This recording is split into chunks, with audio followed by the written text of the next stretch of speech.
Assalamualaikum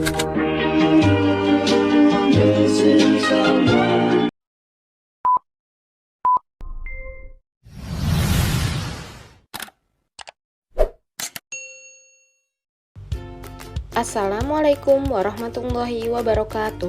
Bertemu lagi di pelajaran Pendidikan Agama Islam dan Budi Pekerti kelas 9. Sebelum mulai belajar, mari kita baca doa sebelum belajar. Bismillahirrohmanirrohim. Rabbi zidni ilman warzuqni fahman. Hari ini kita masuk bab 1 bagian 2 tentang kejadian kiamat kubro. Selamat menyimak. Bab 1 meyakini hari akhir dan mengakhiri kebiasaan buruk. Ini adalah judulnya ya, tahapan fase kehidupan manusia. Kehidupan manusia dimulai dengan alam rahim. Artinya, alam rahim ketika kita sedang berada di rahim perut ibu kita.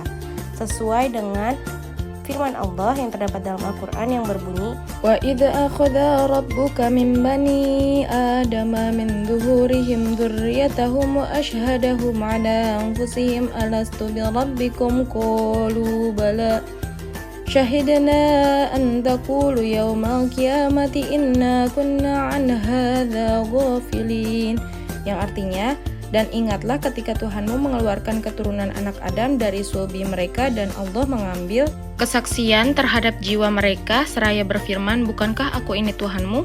Mereka menjawab, betul, engkau Tuhan kami menjadi saksi. Kami lakukan yang demikian itu agar di hari kiamat kamu tidak mengatakan, sesungguhnya kami Bani Adam adalah orang yang lengah terhadap keesaan Tuhan.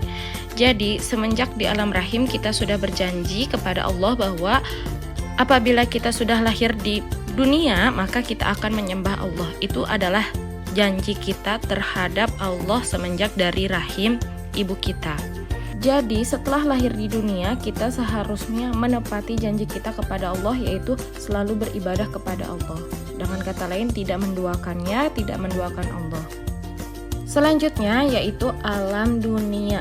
Yang saat ini kita alami adalah fase kedua dari kehidupan manusia. Yang kita tahu, dunia itu adalah fana, artinya bisa hancur kapan saja sesuai kehendak Allah. Sebagaimana dalam firman-Nya dalam Al-Qur'an berbunyi, kullu nafsin dha'iqatul maut wa nabluukum bisyarri wal khairi fitnatan wa ilaina turja'un, yang artinya setiap yang bernyawa akan merasakan mati, kami akan menguji kamu dengan keburukan dan kebaikan sebagai cobaan, dan kamu akan dikembalikan hanya kepada kami. Jadi ingatlah bahwa kematian itu akan dihampiri oleh setiap orang atau setiap manusia. Setiap yang lahir ke dunia pasti akan kembali kepada Allah. Artinya setiap yang lahir pasti akan mati. Nah, jadi selama di dunia kita seharusnya selalu mengingat Allah. Karena apa? Karena Allah telah menyebutkan bahwa di dunia itu adalah tempatnya ujian. Jadi jangan heran apabila kita selama di dunia ada saja ujian yang menimpa kita.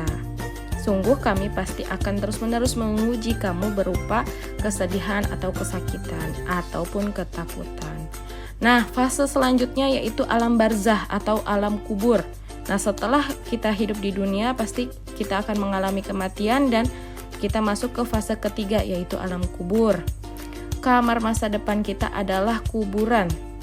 Seperti dalam surat Al-Mu'minun ayat 99 sampai 100. Hingga apabila datang kematian kepada seseorang dari mereka, dia berkata, ya Tuhanku, kembalikanlah aku ke dunia agar aku dapat berbuat kebajikan yang telah aku tinggalkan dulu.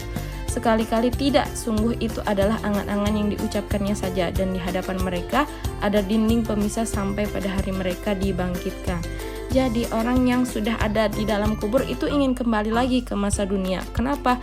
Karena mereka menyesali kenapa saat di dunia tidak melakukan kebaikan ataupun memperbanyak amal kebaikan, melainkan malah keburukan. Jadi yang sudah meninggal itu pas di kuburannya meminta kembali lagi ke alam dunia. Padahal itu sesuatu yang tidak mungkin sampai nanti hari dibangkitkannya. Nah, selanjutnya hari dibangkitkan itu adalah disebutnya alam akhirat. Nah, kita akan mengalami alam akhirat. Ini adalah fase terakhir. Alam akhirat juga disebutnya dengan yaumil akhir. Sebelum hari akhirat tiba, di dunia akan mengalami kiamat kubro. Apa itu kiamat kubro? Adalah kiamat yang hancurnya seluruh alam. Yang pertama yaitu malaikat Israfil meniup sangkakala untuk yang pertama kali. Semua makhluk akan mati kecuali yang dikehendaki hidup oleh Allah. Jadi pada saat malaikat Israfil meniup sangkakala, semuanya akan mati kecuali makhluk-makhluk yang dikehendaki Allah untuk tidak mati. Selanjutnya setelah malaikat Israfil meniup sangkakala, yang kedua yaitu memasuki alam barzah, dan di alam kubur manusia akan bertemu dan ditanyai dan diperiksa oleh malaikat Munkar Nakir tentang segala amal perbuatannya ketika di dunia mengerjakan apa saja.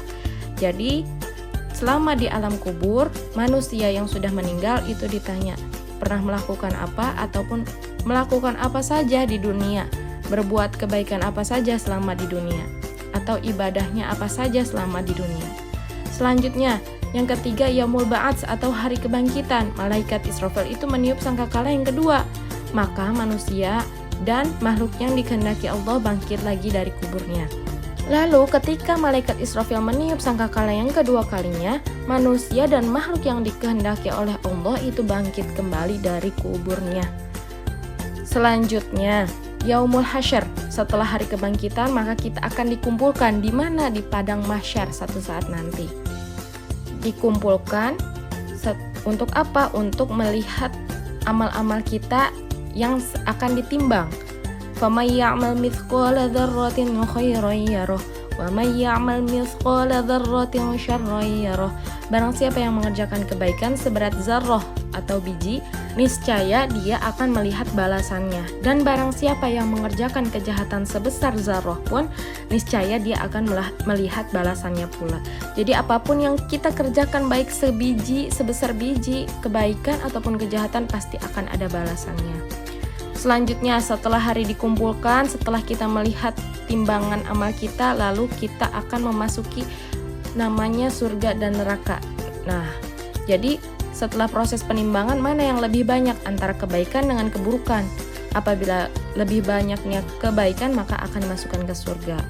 Dan di surga itu, inna ashabal jannatil yawma fi syughulin fakihun hum wa azwajuhum fi zilalin 'alal araiki muttaqiun lahum fiha fakihatu wa lahum ma yad'un salamun qawlan mir rabbir rahim. Sesungguhnya penghuni surga pada hari itu bersenang-senang dalam kesibukan mereka.